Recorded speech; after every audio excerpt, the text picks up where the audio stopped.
Good evening from a village where gossip travels faster than the post. I wonder, from which part of the world are you joining us today? We do love hearing from our listeners near and far. And don't forget to subscribe, so you'll never miss when the next bit of mischief blooms. The morning drizzle lay overcastly like a damp shawl. Even the daffodils outside Agatha Raisin's cottage seemed to slump, as if the weather had insulted their intelligence. Agatha, wrapped in a tartan dressing gown and armed with a wooden spoon, was standing in her kitchen with the grim determination of a woman who had decided that domestic achievement was merely a question of willpower. The Aga glowed red, the air was heavy with steam and citrus, and her latest batch of marmalade bubbled ominously in the pan. It was meant to be a simple task. How hard could it be to boil oranges and sugar? But her first attempt had burnt to a tarry crust, and the second had erupted like Vesuvius, leaving the walls stippled with sticky amber flecks.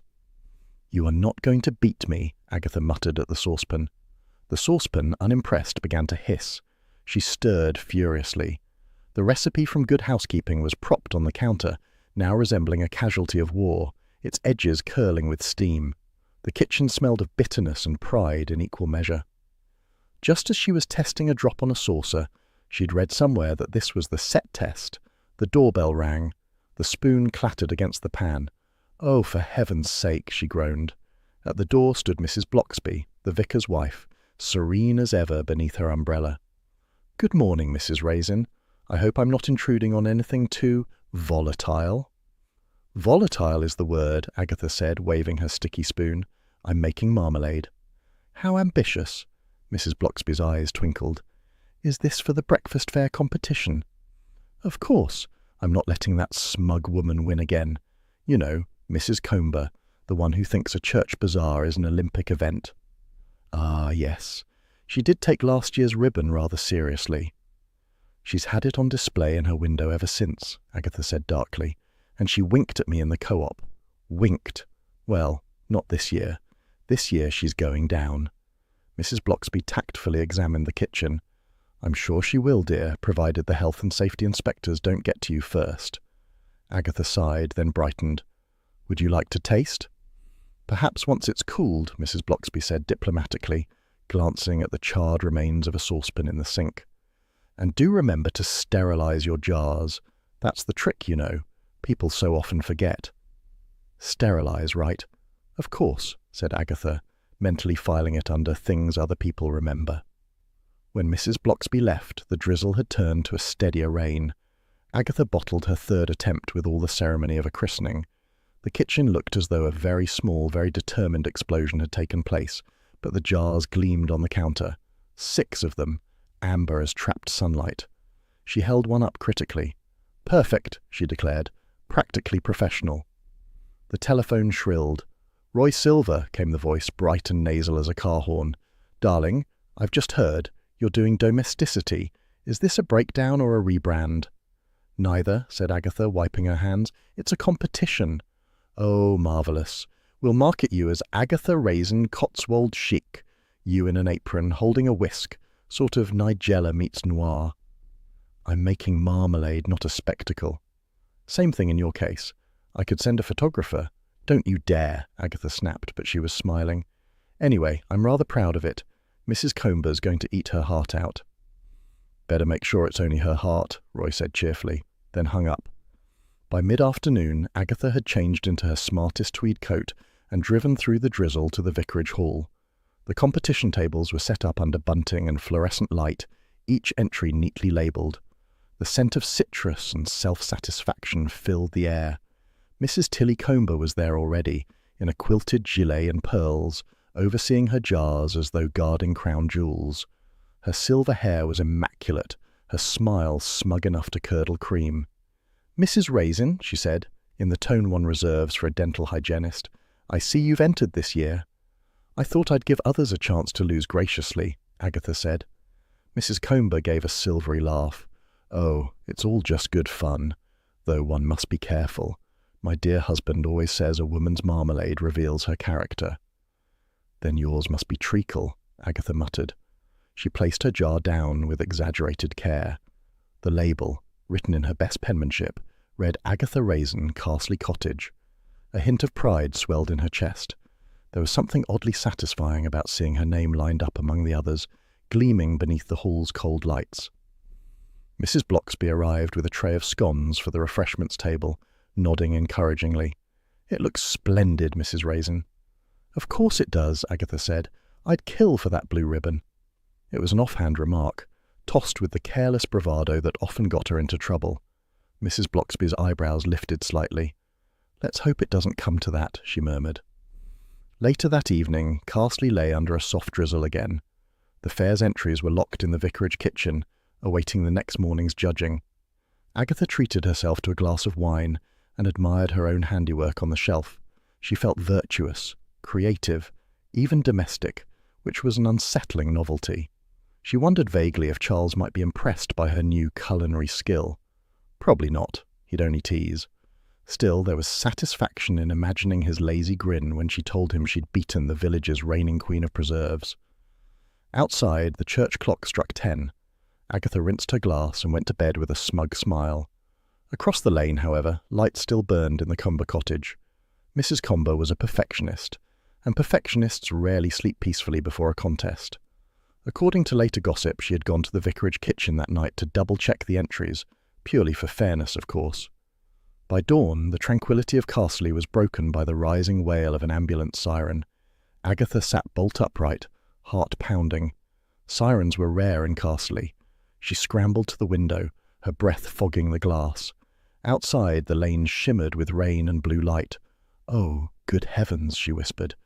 Mrs. Blocksby would later say that Agatha's first words when she heard who had died were simply, "Tilly Comber, you're joking." But there was nothing funny about it. The breakfast fare was postponed indefinitely, the vicarage kitchen sealed off, and the headline that would appear in the next day's Evesham Echo nearly wrote itself: "Carsley housewife found dead, fatal spoonful of marmalade." Agatha stared at the paper later that morning, her untouched toast cooling on the plate. The words she'd thrown out so casually the day before returned to her, sharp as citrus peel. "I'd kill for that blue ribbon." She set down her teacup with a clatter. "Oh, blast," she muttered. "Now they'll think I meant it." By mid-morning, Carsley was vibrating with scandal. It wasn't often the Cotswolds could boast of a genuine murder, and never before by Marmalade. The drizzle had given way to a pearly fog that seemed to hush the village lanes, though nothing could hush the tongues of its residents. Agatha Raisin stood at her garden gate, newspaper clutched in one hand, the other wrapped round a mug of strong coffee. "Local woman dies in breakfast. Tragedy," declared the Evesham Echo. Beneath the headline, a photo of Mrs. Tilly Comber beamed smugly, her pearls perfectly lit, a last victory from beyond the grave. Mrs. Blocksby, approaching with her shopping basket, sighed. "Poor Mrs. Comber. They say she was found with her breakfast half-eaten." "Half poisoned, more like," said Agatha. "Digitalis, hidden in her marmalade. A bitter ending for a sweet woman, if she ever was one."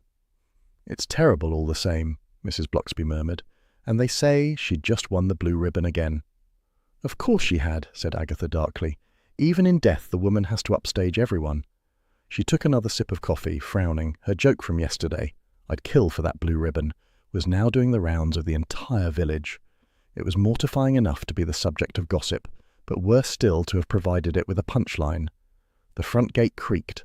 Bill Wong's unmarked car rolled to a stop, and the detective stepped out, raincoat collar turned up. His expression was the careful neutrality of a man who knew Agatha Raisin's enthusiasm for trouble. "Morning, Mrs. Raisin." "Don't Mrs. Raisin me, Bill Wong. You're only here because half of Carsley has decided I'm a homicidal jam maker." He gave a small smile. "Not homicidal, Agatha. Just competitive." "Ha, ha. So, what's the official line?" "Off the record," said Bill, lowering his voice. "The post-mortem confirms digitalis. Enough to stop a horse. It was in her own jar, apparently, the one she submitted to the competition. There's no sign anyone else tampered with it." Agatha's eyes widened. "So she poisoned herself? Or someone wanted it to look that way. But do me a favour. Stay out of it this time." She crossed her arms. "Me? I'm staying right where I am. I've got far too much to do to be chasing criminals." "Good," said Bill, "because half the parish council is already asking questions about your little 'I'd kill for that ribbon' remark." Agatha groaned. "Oh, for heaven's sake. You know perfectly well I didn't mean it literally." "So, does anyone who knows you?" he said kindly. "Unfortunately, gossip doesn't know anyone." After he'd gone, Agatha marched indoors and slammed the door. She hated feeling cornered, and being innocent didn't help. Innocence, she had learned, was a poor defense against village imagination. By noon, her telephone rang again. "Darling," came the familiar London whine, "you're in the sun. Murderous Marmalade of the Midlands. You must capitalize on this. Crisis equals publicity." "Roy, shut up. No, really, Aggie, crime and cuisine are trending. You could have your own podcast." "If you don't hang up this instant," she said sweetly, "I'll test my next batch on you." "Touchy," Roy laughed. "Anyway, chin up. I'll motor down tomorrow. You'll need a media advisor." Agatha clicked the receiver down with exaggerated care, muttering darkly about public relations being the devil's work. A knock at the door followed almost immediately. Charles Fraith stood there, absurdly handsome, rain still glistening on his fair hair. He looked irritatingly fresh, like a man just back from yachting, because he was. "News travels fast," he said. "I couldn't resist dropping by. Poisoned marmalade is too delicious a headline to ignore." "You're laughing at me," said Agatha. "Never. Merely intrigued. You've always had a knack for improving local life by stirring it vigorously." She scowled. "I suppose you've come to gloat." "To offer moral support, and perhaps practical distraction, a drive, lunch, anything to take your mind off being the village suspect." "Ha, you just want to see the scene of the crime." "Naturally," he said, with that lazy smile that always managed to soften her irritation. Against her better judgment, she agreed. They drove through the mist to the edge of Carsley, where the Comer cottage sat behind its neat hedge. Police tape fluttered in the weak breeze. A constable stood guard, looking as bored as a man guarding jam could look. Agatha eyed the curtained windows. "I can't believe it. Dead over breakfast. What a way to go." "Better than dying in one's sleep," Charles said philosophically. "At least she'll be remembered." She left the village with a bitter taste. Agatha gave him a sidelong glare. "You're impossible. That's why you like me." They wandered to the vicarage hall, still closed off after the fair. Through the window, Agatha could see the long tables where the competition entries had stood only yesterday. Her gaze darted along the line of gleaming jars, then froze. "My marmalade," she said slowly. "It's gone." Charles leaned beside her, peering through the glass. "Are you sure?" "Positive. I left it right there, third from the end. Now it's missing." "Perhaps the police took it for evidence." "Perhaps," she said, but the doubt had already taken root. They strolled back through the village, Agatha unusually quiet. Charles, sensing the shift, refrained from teasing. At the corner shop, Mrs. Sims, last year's runner-up, was holding court among the shelves. "I said to her, Tilly, there's such a thing as overconfidence." She never did listen. Mrs. Sims spotted Agatha and lowered her voice to a stage whisper. "Terrible business, isn't it? Still, one can't help wondering about motives.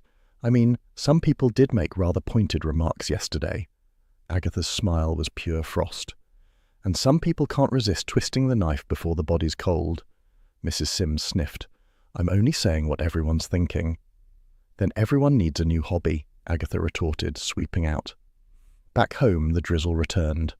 Agatha sat at her kitchen table, tapping her nails on the wood. The room smelled faintly of oranges and soap, a scent now forever tainted. "Someone's framing me," she said aloud. "Or testing your temper," came Charles's voice from the doorway. He had made himself comfortable naturally. "So what's the plan, detective?" "Find out who benefits from Tilly's death. Her husband, perhaps. He seemed curiously calm when I saw him at the fair." "Some men express grief differently," Charles said, "and some not at all." "He's a miser," Agatha said, always watching her spend his money on charity raffles. She mentioned she'd bought new preserves equipment last week, fancy stuff from Gloucester. Maybe he didn't approve. Or maybe Mrs. Sims decided to even the score. "She's too obvious," Agatha said, though not entirely convinced. And the vicar's niece looked guilty as sin when Bill questioned her. She couldn't even look him in the eye. "Ah," said Charles, "a full cast of suspects already. You're back in your element." "Don't be ridiculous," she said briskly. "I'm simply defending myself." But when he had gone and the cottage was quiet again, she allowed herself a sigh. She knew very well she wouldn't stop at defending herself. The thrill of the chase had already begun to stir beneath the anxiety. Outside, the rain pattered on the glass, soft and persistent. Agatha looked again at her empty shelf, where the last of her marmalade jars should have stood, and felt a twist of unease. "Missing evidence," she murmured. "That's never good news." She straightened her shoulders. "All right, Mrs. Comber," she said under her breath. "If someone thought they could make a fool of me, they've picked the wrong woman." The clock ticked quietly. Somewhere in the village a cat yowled, and the scent of wet earth drifted in through the open window. Agatha poured herself another coffee, black and strong. "Digitalis," she said thoughtfully. "Now who in Carsley would even know where to get such a thing?" Her eyes flicked to the window, where Mrs. Sims was passing by again, pausing just long enough to peer at her cottage before moving on. Agatha smiled grimly. "Keep looking, dear," she murmured. "You'll see me looking right back." The drizzle that had hung over Carsley all week had turned the village to a damp watercolour, blurred edges, muted tones, and everyone looking slightly smudged around the spirit. Agatha Raisin, wrapped in her leopard print raincoat, stomped into the Red Lion, determined to project composure. Inside, the air was thick with the aroma of ale, carpet shampoo, and speculation. The Women's Society had colonized the corner table like a council of inquisitors. As Agatha approached the bar, she could feel their glances pricking at her back like pins. "Morning, Mrs. Raisin," called Doris Simpson, a plump woman with a smile that managed to be both sweet and sly. "How's your marmalade business holding up?" Agatha gave a bright, false laugh. "Still alive, Doris, unlike some people's." A collective intake of breath fluttered through the room. Even the landlord, wiping glasses, looked up briefly before pretending deep concentration on his towel. Mrs. Harris leaned forward, voice syrupy with false concern. "It must be awful, dear, being involved. I said to my Frank, 'Poor Mrs. Raisin, she can't so much as butter toast without a detective watching.'" Agatha resisted the urge to tip her tea over Mrs. Harris's ample lap. "Yes, well, it keeps life interesting," she said. "One must have a hobby." The door burst open, admitting a gust of damp air, and Roy Silver, dressed in a camel coat and the kind of sunglasses that suggested he was allergic to subtlety. Behind him trailed a man with a camera, and another with a sound boom. "Aggie," Roy cried, striding across the pub floor as though it were a red carpet. "We're saved! I've brought London to you." "You've brought what?" "The network loved it," Roy announced proudly. "We're filming a segment, Agatha Raisin's Marmalade Meltdown. It's breakfast television gold. Viewers adore amateur sleuths. You'll thank me when the book deal comes in." "You absolute idiot," she hissed. "Turn that camera off before I mash it into your hair gel."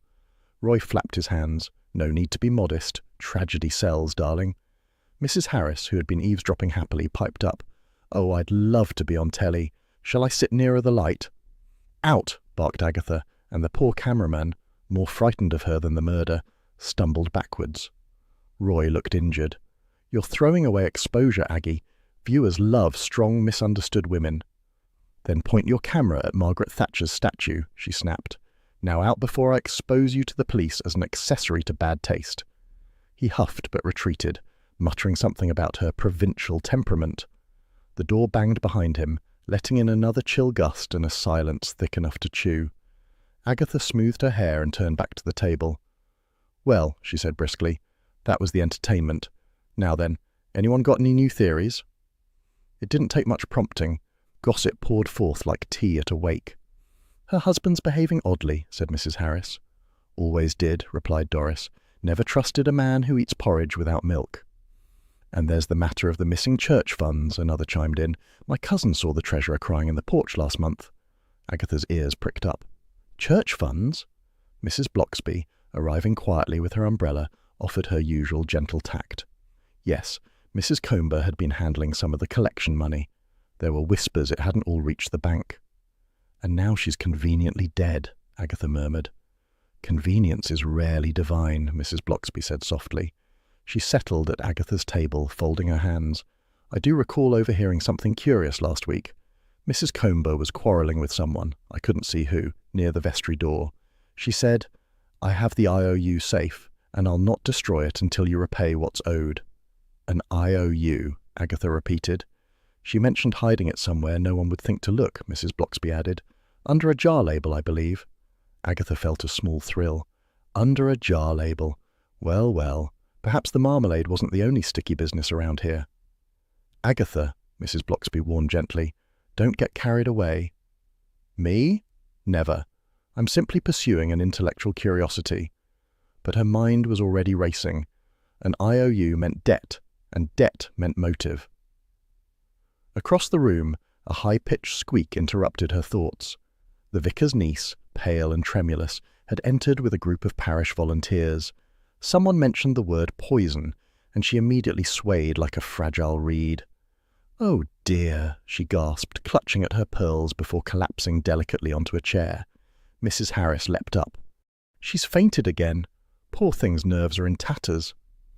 "She seems to recover remarkably quickly," Agatha said dryly as the young woman began fluttering her eyelashes at the landlord, who was offering brandy. Mrs. Bloxby looked pained. "She's had quite a shock, Agatha. She helped set out the competition table that morning." "So she would know who touched what," Agatha mused aloud. Convenient nerves, those.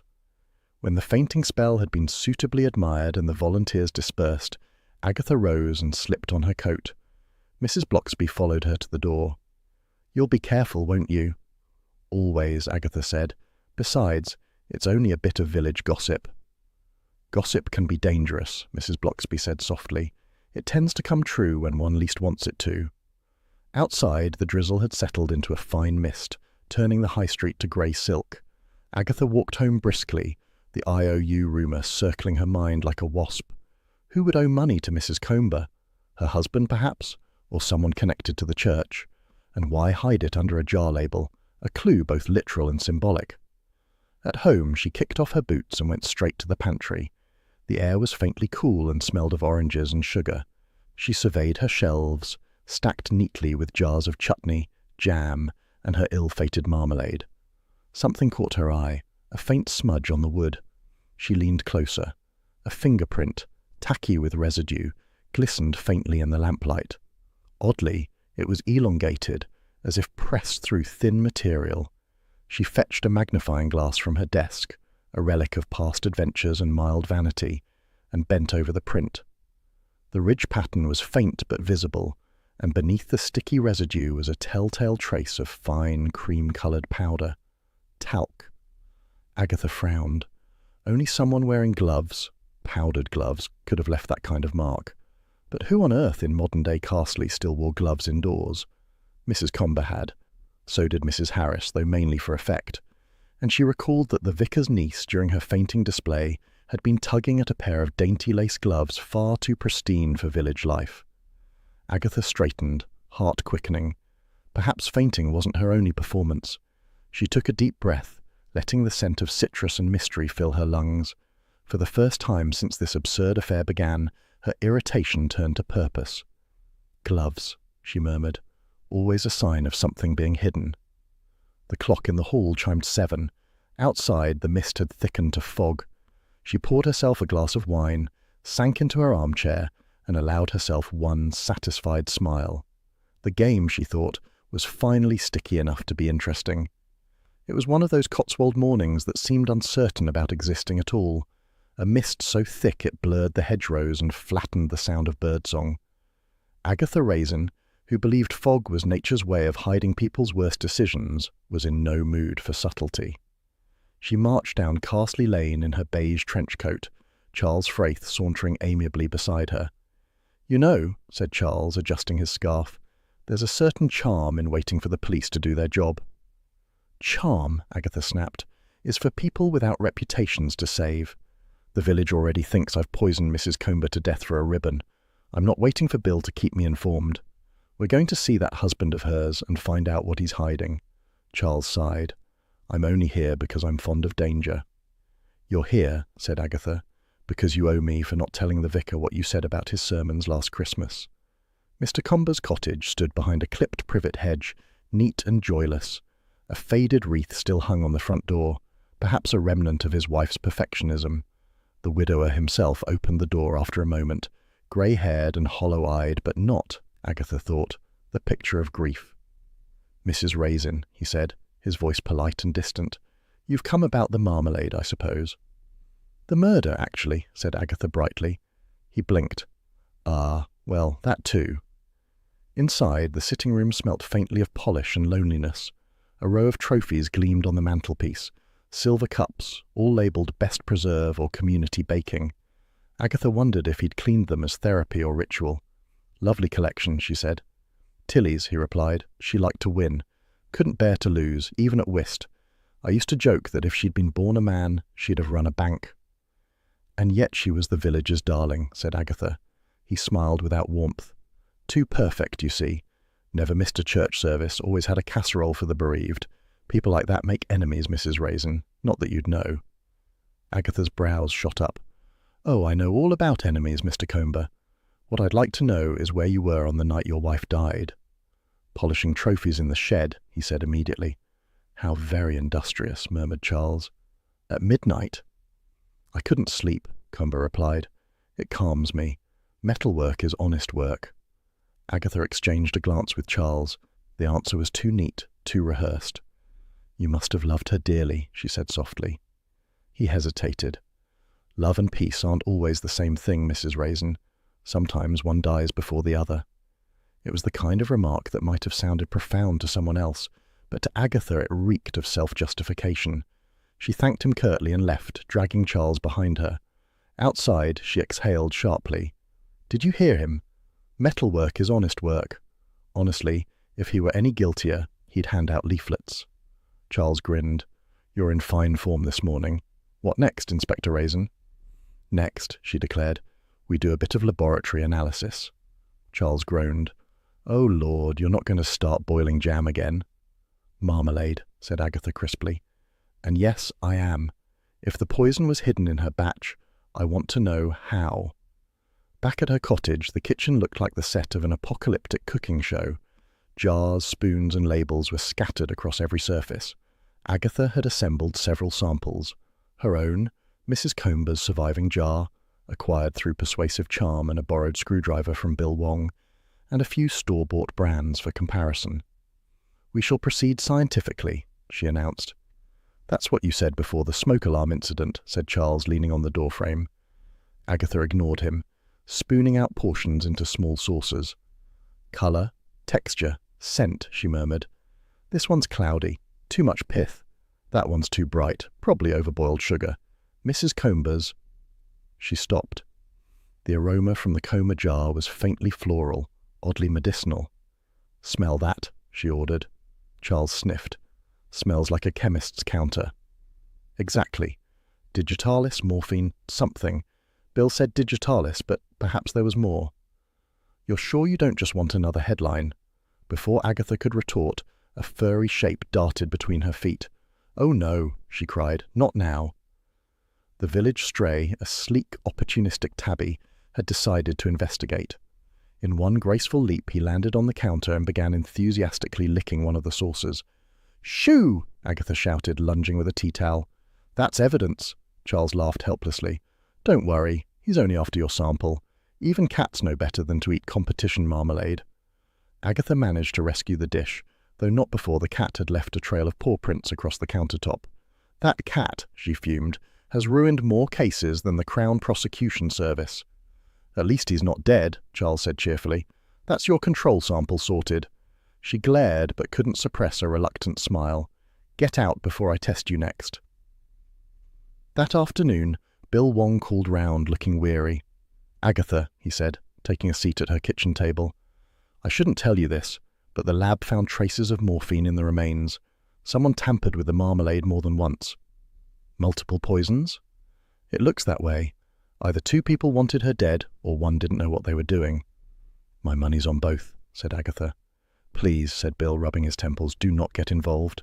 You're already the village scapegoat." "Then I might as well make myself useful," she said sweetly. Bill gave her a long look, the kind of patient despair he reserved especially for her. "Just don't go accusing anyone publicly. We've enough chaos without your amateur press conferences." "Ha," said Agatha. "I'll be subtle." Agatha wasn't done.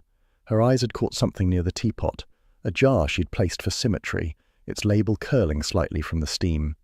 Bill sighed. "That'll be the day." As soon as he'd gone, Charles returned with a bottle of wine and his usual air of amused detachment. "I've just had lunch with Roy," he said. He's convinced the vicar's niece and Mr. Comber are having a torrid affair. Claims he saw them at a tea room in Broadway, whispering over scones. Rubbish, said Agatha, though her curiosity twitched. Still, an interesting pairing. Roy never lies, Charles said with mock solemnity. Roy always lies, she retorted, but it would explain the girl's nerves. That evening, over tea with Mrs. Bloxby, Agatha tested the theory. You haven't heard anything about the vicar's niece and Mr. Comber, have you? She asked casually. Mrs. Bloxby looked mildly horrified. Good heavens, no. She's barely 20 and he's twice that. Besides, she's been visiting her aunt in Cirencester every weekend. Roy must have mistaken someone else, Agatha grimaced. That man should come with a warning label. He means well, Mrs. Bloxby said kindly. In his way. His way, said Agatha, involves ruining reputations faster than Twitter. Mrs. Bloxby smiled. Then perhaps you and he have something in common. Agatha nearly choked on her tea. Touché, vicar's wife. They both laughed, and the warmth between them briefly dispelled the gloom that had been gathering around the case. Later, after Charles had gone home and Gustave had finally fallen asleep on a chair, Agatha sat in the quiet kitchen, reviewing her notes. Mrs. Comber had enemies. Her husband's resentment, the missing church funds, the mysterious IOU. Someone had doctored that marmalade deliberately, but why mix poisons unless the killer was desperate or unskilled? She reached for her notebook, intending to jot down ideas, when her elbow brushed a stack of discarded envelopes. One slid to the floor. She bent to pick it up, and froze. The envelope was torn, its corner stamped with a faded logo, Cotswold Investment Club. She recognized it immediately. The club had collapsed 2 years earlier, taking several villagers' savings with it. Mrs. Comber's name was written faintly in pencil on the back. Agatha turned it over, her mind humming. So that was it. Money, not jam. A ruined investment, a hidden IOU, perhaps blackmail. A spoonful of secrets, she murmured, and everyone's tasting. She leaned back in her chair, watching the mist curl outside the window. Somewhere in the village someone had killed for pride and profit, and if they thought they could frame Agatha Raisin, they were about to find out what real revenge tasted like. The morning of the inquest dawned pale and unsympathetic, a thin drizzle whispering over Carsley's rooftops. Agatha Raisin, standing before her mirror, eyed her reflection with a mixture of irritation and strategy. Her chosen disguise, a wide-brimmed navy hat large enough to shelter a small family, might have hidden her face from view, but it also made her look like a detective in a bad espionage film. Ridiculous, she muttered, tugging the brim lower, but better ridiculous than recognizable. From the doorway, Charles Frayth's voice carried the lazy amusement of a man who'd never feared public scandal. You look like an undercover duchess, darling. Everyone will stare twice just to work out who's underneath. That's the point, said Agatha, grabbing her handbag. Let them stare and wonder. I intend to watch this inquest without anyone whispering poisoner behind my back. They'll whisper it anyway, said Charles, following her out. Might as well enjoy the show. The village hall was already full, the air thick with damp coats, cheap perfume, and anticipation. The locals had turned out in force, every pew creaking under the weight of curiosity. The coroner, a small man with a large sense of occasion, presided from the front with solemn relish. Agatha slipped into a seat near the back, Charles beside her. The brim of her hat bumped against the head of the woman in front. Sorry, Agatha whispered. The woman turned, Mrs. Harris naturally. Oh, it's you, she said with relish. I thought I felt something ominous hovering. Agatha smiled thinly. Don't tempt me to hover lower. The proceedings began. Witness after witness shuffled forward, giving their statements. The village doctor droned on about toxicology reports. The vicar's niece sobbed prettily about how tragic and sudden it had all been, and the coroner nodded, with the theatrical gravity of a man playing to an audience. Then came the turn of the vicar's niece again, this time under oath. She dabbed delicately at her eyes with a lace handkerchief. I saw Mrs. Raisin arguing with poor Mrs. Comber near the competition table, she declared tremulously. It was quite heated. I heard her say something about serving her right. The room buzzed. Agatha's spine stiffened. Charles leaned over. You might want to smile, darling. You look guilty of something. Agatha hissed, I am guilty of wanting to throttle her right now. The coroner peered over his spectacles. Mrs. Raisin, you'll have an opportunity to speak later, but please refrain from commentary. Agatha forced a tight smile. Wouldn't dream of it. Roy Silver was called next, sweeping in like a man entering a stage rather than a courtroom. His scarf was neon, his grin media-ready. "Mr. Silver," the coroner began, "you were reportedly filming during the event?" "Absolutely," said Roy, crossing his legs.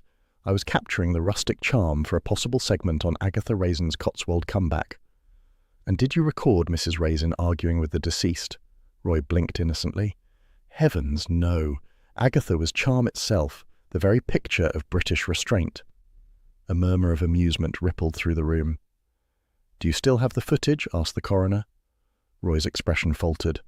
Well, funny thing that. The memory card went missing." "Missing?" "Vanished. Like jam at a WIT. I left it on my desk and poof, gone. It's tragic. I was hoping to sell it to ITV." Agatha groaned softly. "Remind me to poison him next." Charles chuckled under his breath. "You're not helping your reputation, darling." The coroner cleared his throat. "In summary, then, Mrs. Tilly Comber met her death through ingestion of digitalis, likely hidden within her marmalade. The manner of introduction remains uncertain, but evidence suggests deliberate tampering." A hush fell. The coroner's gaze swept the room. "There are also indications of premeditation disguised as culinary accident. We must consider whether Mrs. Comber was the intended victim or whether another jar was meant to be consumed by someone else." Agatha felt heat rising to her cheeks. Every head seemed to turn in her direction. "Well," murmured Charles, "at least you're getting attention." "Oh, shut up," she whispered. After what felt like an eternity, the coroner adjourned the hearing pending further investigation. The crowd broke into buzzing clusters. Agatha stood, head high despite the hat drooping precariously to one side. Outside, the drizzle had thickened, puddles reflecting the grim faces of those exiting the hall. Bill Wong caught up with her on the steps, his expression caught between affection and exasperation. "You couldn't resist coming, could you?" "It's called civic interest," Agatha said crisply, "and if I hadn't come, they'd have said I was hiding something." "They'll say that anyway." "Yes, but at least I got to glare at the vicar's niece in person." Bill gave a wry smile. "Try not to make it so obvious next time. You looked ready to lunge across the aisle." "If I'd lunged, you'd have seen results." Charles, lighting a cigarette, added lazily, "She's just disappointed the inquest didn't end in applause." Bill ignored him. "There's something you should know. The poison, digitalis, wasn't the only thing in that marmalade. The lab found traces of morphine too. It came from a doctor's surgery burglary a week before the fair." Agatha's eyebrows rose. "A burglary? And you're only mentioning this now?" "Because it's confidential." "So, you're telling me anyway?" "Because I know you'll find out on your own," Bill said with weary logic. "The surgery belongs to Dr. Felton. He's been distraught ever since. Lost a whole vial of morphine. Says he suspects a local youth." "Or a local housewife," Agatha said. "One with a sweet tooth and a grudge." "Felton's harmless," said Bill. "Too mild to harm a fly." "That's what they said about Jeffrey Dahmer," Agatha retorted. "Agatha?" "Well, it's true. The mild ones are always the most dangerous." Bill sighed. "Just don't go charging in to interrogate him. I'm serious this time." She gave him her most innocent look. "Who? Me?" "Yes, you." Charles flicked ash into the puddle. "Don't worry, Bill. I'll keep her on a leash." "You'd have to be Hercules," Bill muttered, and left them to the rain. They walked to Agatha's car, the mist curling around them like gossip made visible. Charles leaned against the bonnet, studying her. "You're thinking about that doctor." "I'm thinking about everyone. The husband's too calm, the vicar's niece too theatrical, and now we've got a doctor with missing drugs and a conveniently tragic expression." "You suspect everyone equally. It's very democratic of you." "One of them poisoned that woman, Charles, and I intend to find out who. I won't have my name dragged through the mud by a bunch of hypocrites who can't boil an egg without supervision." "You do realize that by staying out of it, you're about to interrogate a doctor?" "Exactly," said Agatha. "What could go wrong?" Dr. Felton's surgery occupied a modest Georgian building at the edge of the village.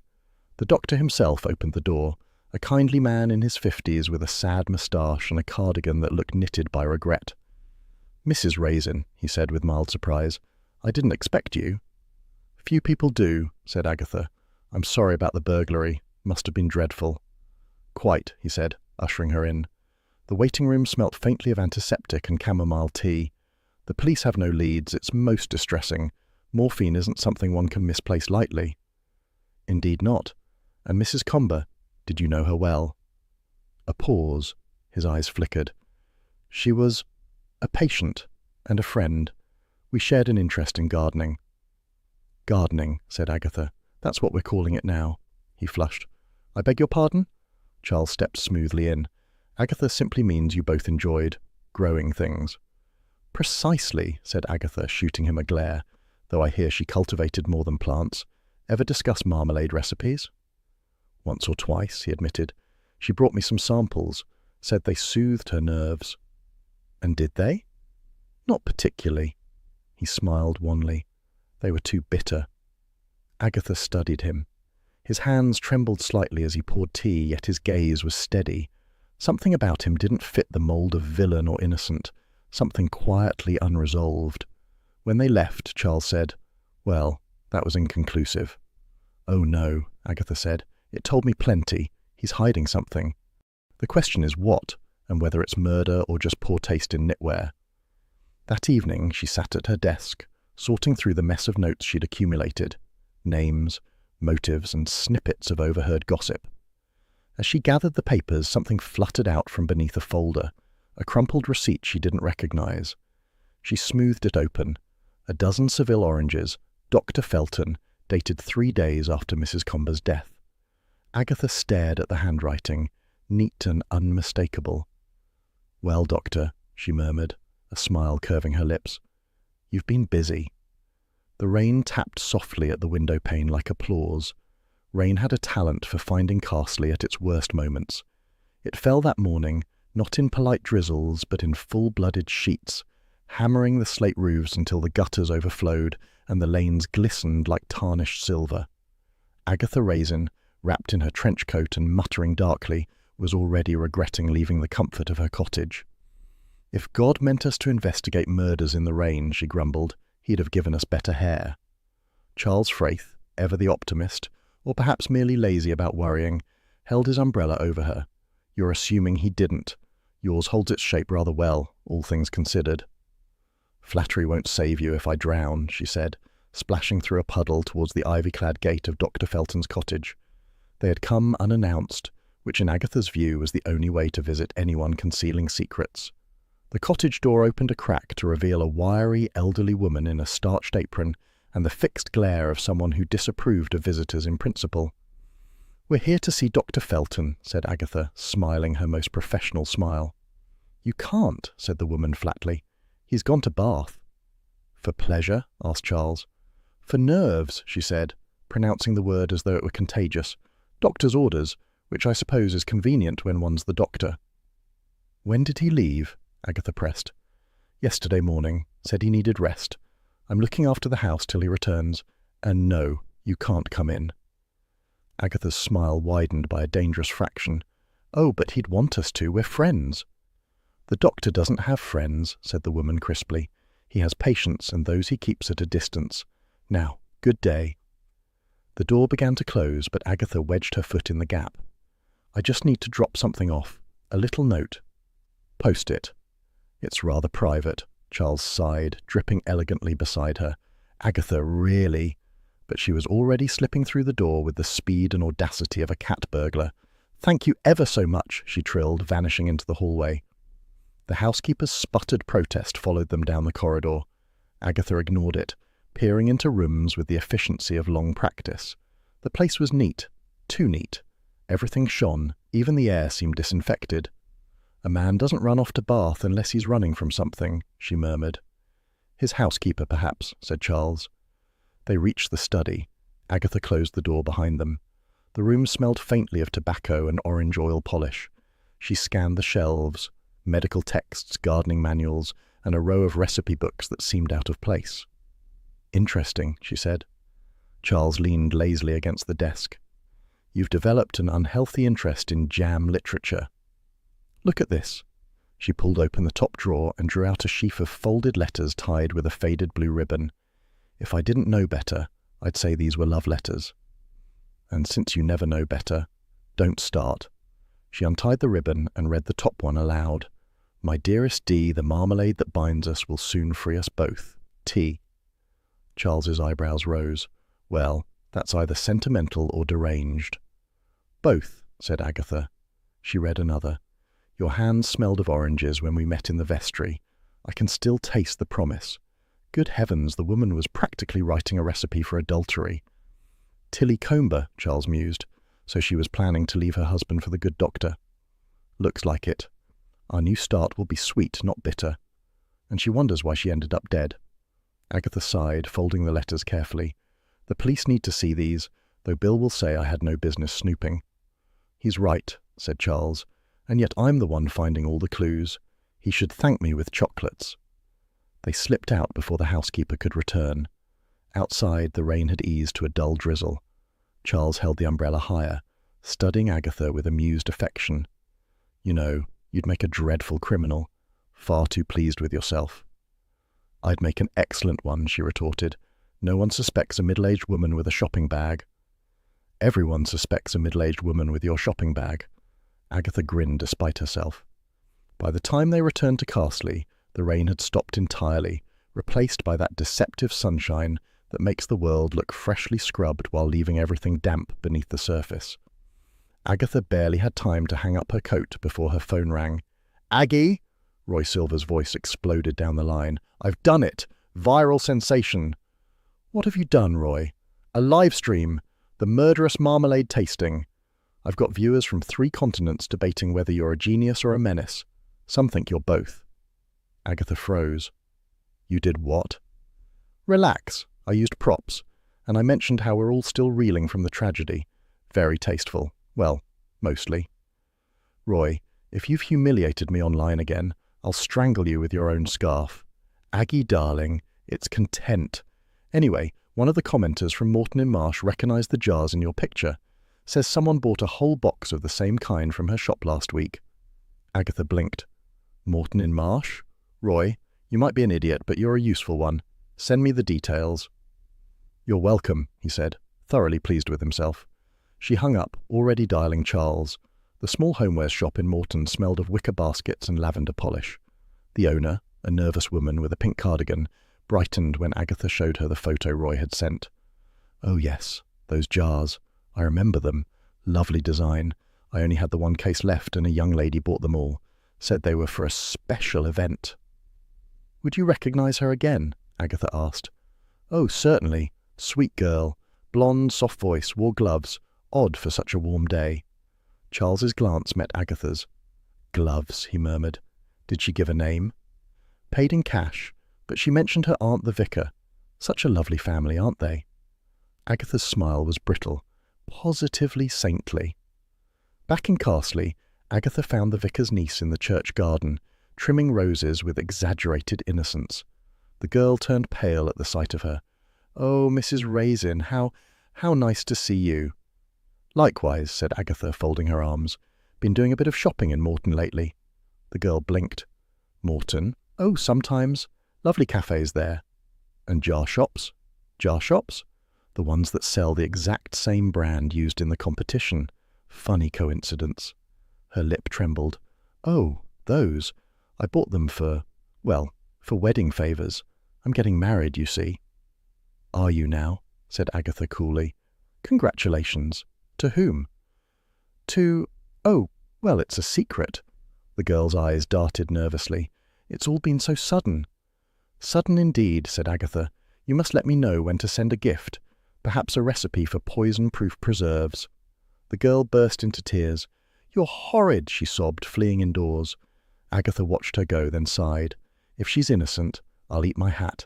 And if she's guilty, she'll have chosen the wrong detective to outlie. It's possible she's simply mad, said Charles. The village seems to specialise in it. No, there's something more. She's terrified, and not just of me. They walked slowly back toward the high street. The air smelled faintly of damp grass and citrus from the church garden, oddly refreshing after the day's tension. So, Charles said, you've got a doctor in hiding, a housekeeper with secrets, a dead woman in love, and a niece with a nervous breakdown. Any favourites yet? All of them, said Agatha. It's a smorgasbord of deceit. But one thing's clear. Our little poisoner likes gloves. Charles stopped, leaning closer. Speaking of which, he said softly, did you notice her gloves just now? Of course I did. Lace, white, impractical for gardening. And scented, faintly of oranges, and something else. Perfume? No, something sharper. Chemical. He looked thoughtful. Morphine, perhaps. Agatha felt a chill despite the mild air. You're serious? Very. It's a peculiar scent. I once dated a nurse, remember? You've dated everyone, she said absently, though her mind was already racing. If the vicar's niece had handled morphine, she might have had access to Dr. Felton or his missing stock. And if she'd known Mrs. Comber, the pieces began to click like jars on a shelf. Charles, she said, I think our Marmalade case just got stickier. Don't say it like you're enjoying yourself, he warned. I am enjoying myself, she admitted, but I'll enjoy it even more when I catch the culprit. Then, maybe the village will stop treating me like the main course at a funeral buffet. They reached her cottage. The rain had begun again, soft and persistent, tapping against the windows like a metronome. Agatha paused at the door, watching the water pool on the garden path. You know, she said quietly, there's always a bitter aftertaste to these things. People think murder happens out of passion or rage, but mostly it's pettiness, jealousy, pride, greed, all the little things we think we've tamed. You're almost philosophical, Charles said. Almost, she replied. Now come in before I ruin my shoes. You can make the tea. I'm soaked and underappreciated. The next morning dawned deceptively lovely. A pale wash of sunshine over the Cotswold stone cottages, birdsong threading through the air as if nothing wicked had ever happened in Carsley. Agatha Raisin, however, had no patience for bucolic peace. She was pacing her kitchen like a general preparing for battle. On the table lay her arsenal: scones, fresh butter, 4 pots of marmalade, one of them suspiciously familiar, and a gleaming teapot that had seen better wars. Breakfast, she muttered, inspecting the spread. The most civilized way to start a scandal. Charles lounged in the doorway, immaculate as ever. You do realize, darling, that most people invite guests for coffee and cake, not cross-examination. That's why they never solve murders, said Agatha. I'm recreating the fair's breakfast setting exactly. Same china, same jam, same people. Bill's on his way and Mrs. Bloxby's coming for moral supervision. You'll need more than moral supervision, said Charles. You'll need legal representation. Nonsense. It's not entrapment, it's breakfast. She adjusted a placemat and stepped back to admire her work. The table gleamed with deceptive cheer, fine crockery, a vase of daffodils, and the faint citrus scent of marmalade in the air. It might have been any pleasant morning in Carsley, if not for the fact that most of the guests were potential killers. By 10 o'clock they began to arrive, each one with an expression that hovered between curiosity and suspicion.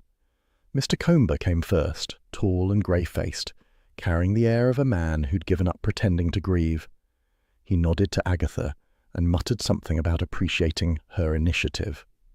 The vicar's niece followed, delicate as ever, clutching a lace handkerchief and looking as though she expected to faint at any moment. Mrs. Bloxby appeared next, calm and sensible, her presence radiating decency like a candle in fog. If this turns unpleasant, she whispered to Agatha, do remember there's tea for everyone. Tea cures everything, said Agatha grimly, even guilt. Bill Wong arrived last, his expression that of a man regretting every professional decision that had led him here. This is highly irregular, he said quietly. I'm only staying to make sure you don't get sued. You'll thank me when this is over, said Agatha. Now sit, and don't look so gloomy. This is an experiment in truth. An experiment in chaos, murmured Charles, taking his seat beside the window. Agatha clapped her hands. Right, everyone. Thank you for coming. We're here to celebrate friendship, community, and the fine British tradition of breakfast. No one looked particularly celebratory. She poured tea with the exaggerated grace of a duchess. Cups clinked. The clock ticked. Help yourselves to marmalade, she said brightly. Mr. Comber reached for a jar with mechanical politeness. The vicar's niece, however, recoiled. Oh, no, I couldn't possibly. I've lost my taste for it since the tragedy. Agatha's eyes gleamed. How curious. Most people would find eating it therapeutic. You helped set the competition table, didn't you? You must have handled dozens of jars. The girl's face paled. I might have touched some, yes. Including Mrs. Comber's. I don't remember, she stammered. Agatha leaned forward. You do, though. You remember everything. You were jealous of her friendship with Dr. Felton. You thought if she were out of the way— Agatha, murmured Mrs. Blocksby gently. You'd have your happy ending, Agatha finished triumphantly. The girl let out a choked sob, but before she could speak, Mr. Comber stood abruptly, knocking over his chair. Stop it, he cried. Stop tormenting her. You've no idea what you're saying. Agatha straightened. Haven't I? His hands shook as he gripped the table edge. It was me, he said hoarsely. I put the poison in the marmalade. A stunned silence followed, broken only by the kettle whistling softly on the stove. You? Said Bill, rising. Why? Comer swallowed hard. I couldn't go on. She was everything, but she'd stopped seeing me. She said I bored her, that she needed passion, excitement. I decided to end it all. I put the digitalis in my own jar, meaning to take it at breakfast. But she served herself first. The vicar's niece gasped. Mrs. Blocksby crossed herself faintly. Agatha folded her arms. How very noble and convenient. It's true, he cried. I found her slumped over the table and knew what I'd done. I wanted to confess, but, well, who'd believe such a story? No one, said Agatha. Least of all me. Bill's tone was calm but firm. If that's true, Mr. Comber, we'll test your jar against the traces found in your shed. You won't find a match, said Comer bitterly. I used what was left of the foxglove extract from my garden. Ah, said Bill softly. That's the problem. The lab results show the poison in her jar came from processed digitalis tablets, not raw extract. That doesn't come from gardens. It comes from prescriptions. A murmur went around the table. Mr. Comber's mouth opened and shut like a stranded fish. Then I don't know how it happened. Perhaps she tampered with it herself. Or someone tampered with you, said Agatha. Enough, said Bill. We'll sort this at the station. Agatha wasn't done. Her eyes had caught something near the teapot.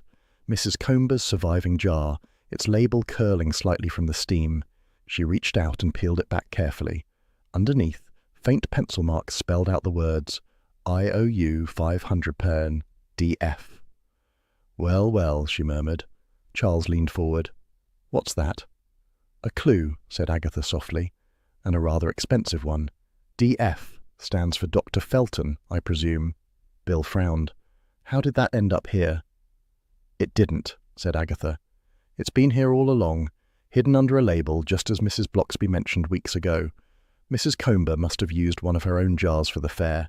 She was holding an IOU from Dr. Felton, probably for the missing investment money, and someone, perhaps someone who owed her, decided to make sure she couldn't collect.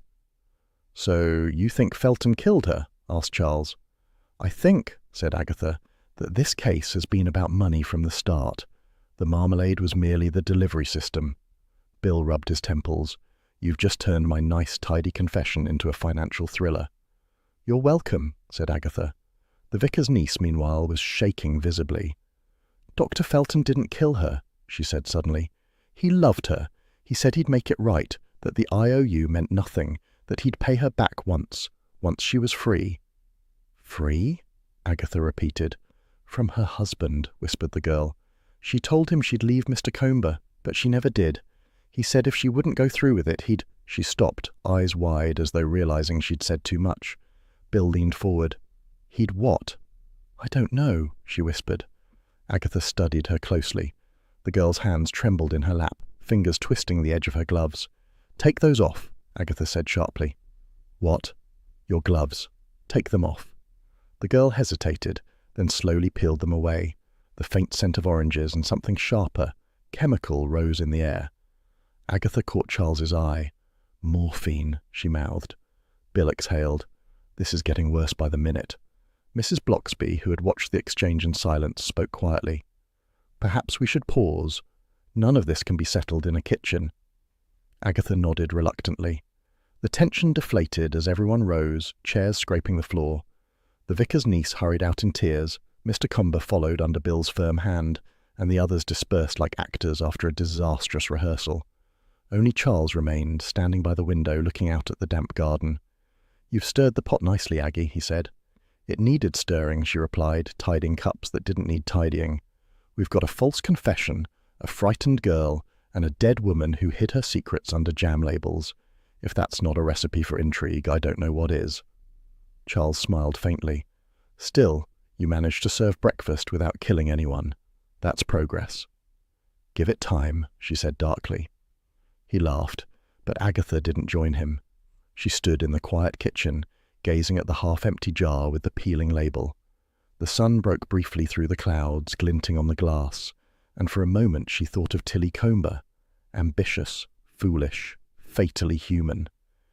"The marmalade that binds us," she murmured, "and destroys us, apparently." Charles turned, curiosity softening into affection. "Don't get too philosophical, Aggie. It doesn't suit your image." "Maybe not," she said, "but it suits the morning." She reached for the kettle, setting it on to boil again. Outside, the rain began to fall once more, steady and cleansing, as though the village itself were trying to wash away the taste of scandal.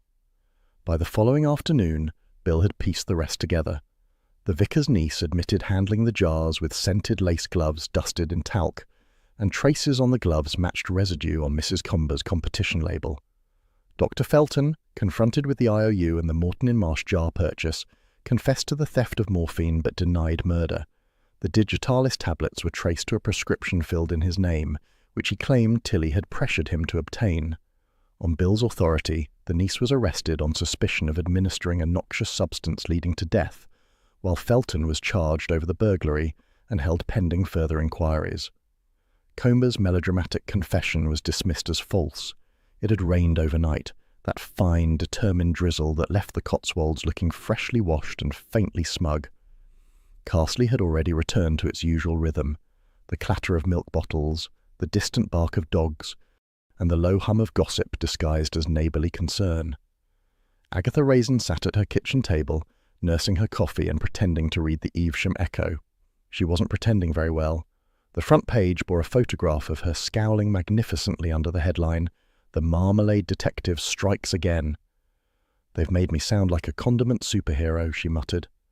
Charles Fraith, seated opposite and entirely too relaxed for morning, leaned over to inspect the article. "Local sleuth unmasks love-struck poisoner at Carsley Fete.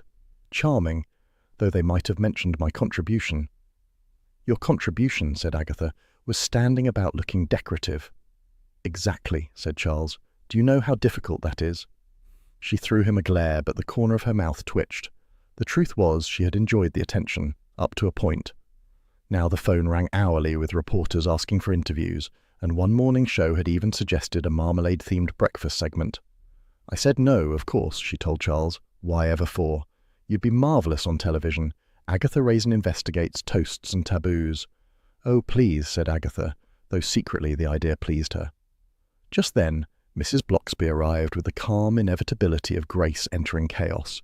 She carried a basket of scones and the kind of gentle smile that soothed even Agatha's caffeine-jangled nerves.